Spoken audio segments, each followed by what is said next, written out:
Assalamualaikum warahmatullahi wabarakatuh. Perkenalkan, nama saya Andi Ahmad Iksan dengan NPM A1J025029. Di sini saya ingin menjelaskan sedikit yang saya ketahui dari video itu yang setelah saya catat juga, yang dimana tentang matkul pendidikan sepanjang hayat yang di dosen pembimbing yaitu Ibu Leni Mantili Utauruk. Jadi di mana seperti hal yang kita ketahui, pendidikan sepanjang hayat itu tidak hanya terfokus pada waktu, tempat, dan usia.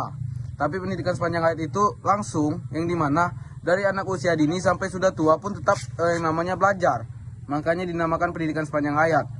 Terus pendidikan sepanjang hayat itu tidak terpaku pada tempat dia belajar. Tidak hanya di tempat di lokal, kelas, dan lain-lain.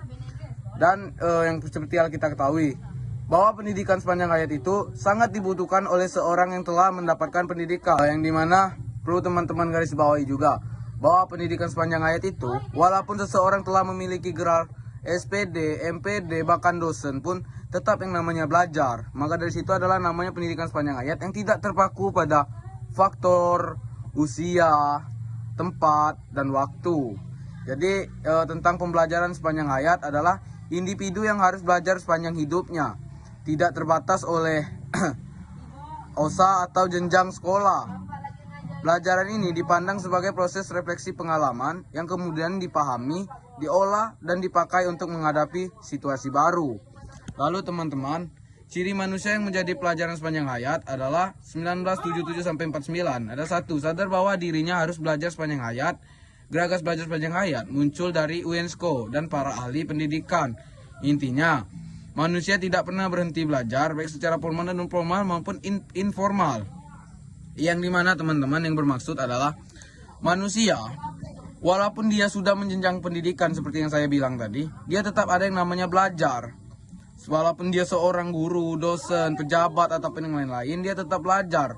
Seperti halnya pendidikan sepanjang hayat ini tidak terpaku pada waktu, usia, dan tempat.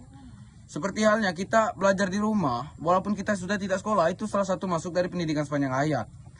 Pendidikan sepanjang hayat itu akan terhenti jika seseorang atau seorang individu telah meninggal dunia atau sudah tidak bernyawa.